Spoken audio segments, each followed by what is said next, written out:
पाठ्यक्रम में संकलित कवि घनानंद के पदों की व्याख्या के क्रम में अगला पद देखिए। कौन की सरन जयें आप त्यों न काहू पयें, सुनो सो चितयें जग दैया कितकू किए, सोचनी समये मति हेरत हिरइये उर, आंसुनी भिजइये ताप तइये तन सू किए, क्यों करी बितये कैसे कहाँ ध्यों रितये मन, बिना जान प्यारे कब जीवन ते चूकिए, बनी है कठिन महा मोही घन आनंद यों, मीचों मरी गई आसरो न जित ढूंकिए। प्रस्तुत पद में विरहिणी वियोग व्यथा की अधिकता में निराश्रयता का अनुभव कर रही है। ऐसा लग रहा है कि वियोग इतना चरम सीमा पर पहुंच गया है कि कहाँ जाकर शरण ढूंढी जाए, किसका आश्रय लिया जाए, किसकी गोद में सर रखकर अपनी पीड़ा को कम किया जाए।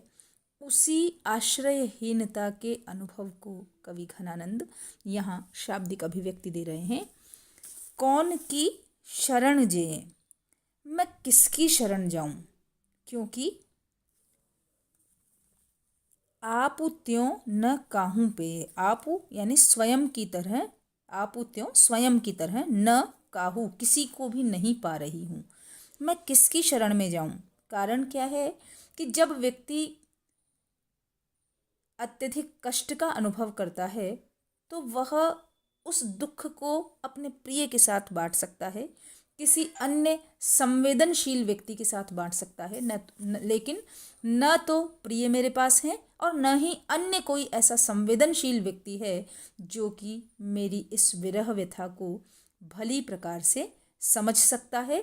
इसलिए मैं इस संसार में अपने इस वियोग जनित दुख को कम करने के लिए कौन की शरण जें, किसकी शरण में जाऊं, किसका आश्रय ढूंढूं, किसका आसरा खोजूं। आप त्यों न काहू पे हैं, शरण किसी की भी नहीं जा सकते। इसका कारण क्या है?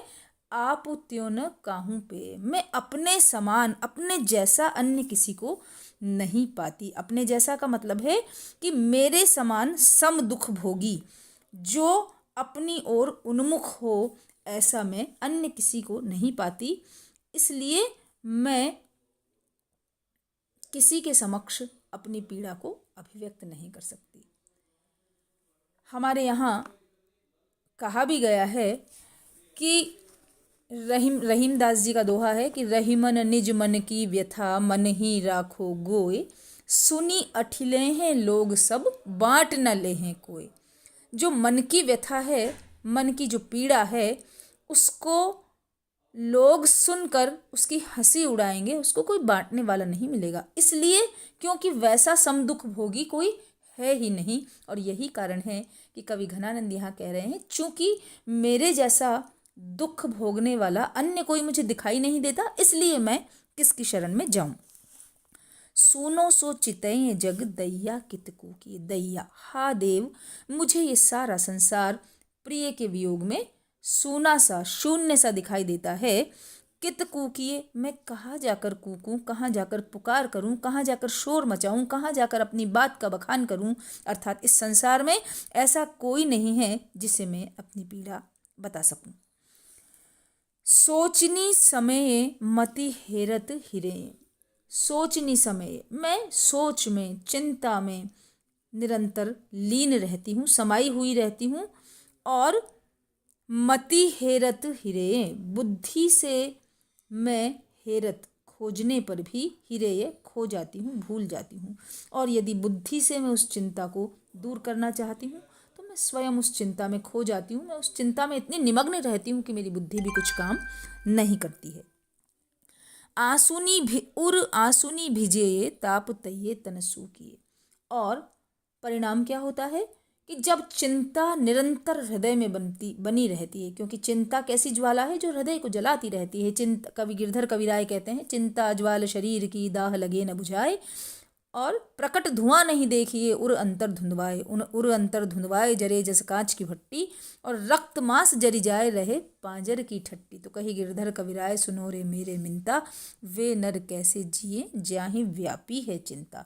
तो चिंता मैं निरंतर में लीन रहती हूँ और यही कारण है कि मेरी बुद्धि भी कुछ नहीं कर पाती है।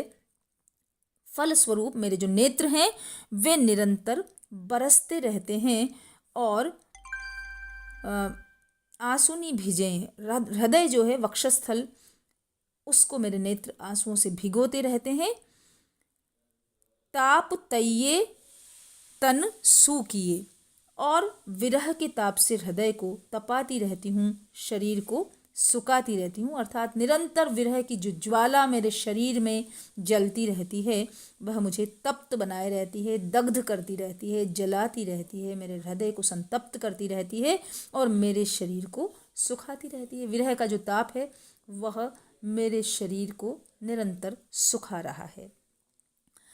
क्यों करी बितें कैसे कहाँ दो रितें मन, क्यों करी बितें, फिर भी दिन काटे नहीं करते, कैसे मैं इस विरह काल को बिताऊं, इन दिनों को बिताऊं, और कैसे कहाँ ध्यों रितें मन, किस प्रकार और कहाँ अपने मन को रीता करूं, हल्का करूं, अपने मन की बात मैं किसको कहूं।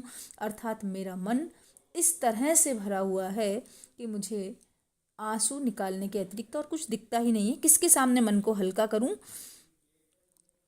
बिना जान प्यारे कब जीवन ते चूकिए, और प्रियतम सुजान के बिना मैं किस प्रकार जीवन समाप्त करूं। अर्थात प्रिय सुजान को देखे बिना तो मरा भी नहीं जाता। जो प्रिय होता है, जो प्रेमी हृदय वाला व्यक्ति होता है, उसकी अंतिम आस भी यही रहती है कि उसके नेत्रों के समक्ष उसका प्रिय हो, तभी वह प्राण त्यागे। तो जब तक प्रिय नहीं दिखते तब तक मैं प्राणों को भी नहीं त्याग सकती। बिना जान प्यारे, बिना प्रिय सुजान के मेरे जीवन का जो प्राण है, यहाँ जान के दो अर्थ है, सुजान भी है और जो मेरे प्राण हैं उनके बिना कब जीवन ते चूकिए, मैं इस जीवन को भी समाप्त नहीं कर सकती।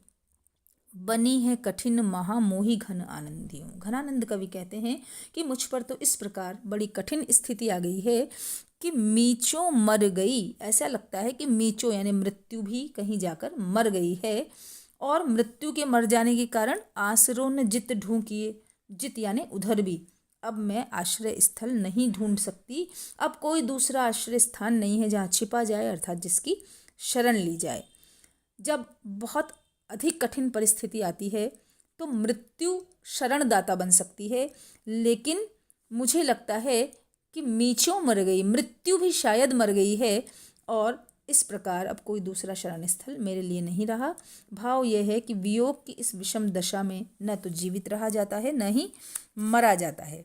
मृत्यु में जाकर कष्टों से छुटकारा पाने का भरोसा था, किंतु अब वह भी टूट गया। मैं किसकी शरण लूँ, कहाँ जाऊँ, अपने जैसा किसी को नहीं पाती, और यही कारण है कि निरंतर प्रति क्षण यह विरह मुझे संतप्त किए दे रहा है, मुझे सुखा रहा है, मेरे जीवन को यह खत्म किए दे रहा है। लेकिन फिर भी प्रिय को देखे बिना मृत्यु का आश्रय भी मैं नहीं ले सकती। पूरे पद में मुहावरेदार भाषा है, लक्षणा शब्द शक्ति है, अनुप्रास अलंकार है, पदमैत्री अलंकार है, और आंसुनी भिजेये ताप तइये तन सूकिए। इस पंक्ति में विरोधाभास अलंकार है। आप विरोध देखिए कि निरंतर वक्षस्थल पर आंसुओं की बरसात होती रहती है, आंसू बरसते रहते हैं, किंतु हृदय में जो अग्नि जल रही है वह उससे शांत नहीं होती, बल्कि और धधकती जाती है। ताप तइये तन, मेरे शरीर को वह आग संतप्त किए देती है। यदि आग जलती है तो वह पानी से बुझती है, लेकिन यहाँ उल्टा हो रहा है, आंसुओं से वह आग और धधक रही है, और फलस्वरूप तन सूखिए, मेरा जो शरीर है वह सूखता चला जा रहा है, गीला नहीं हो रहा आंसुओं से, बल्कि वह सूखता चला जा रहा है। तो विरोधाभास का सौंदर्य यहाँ दृष्टव्य है।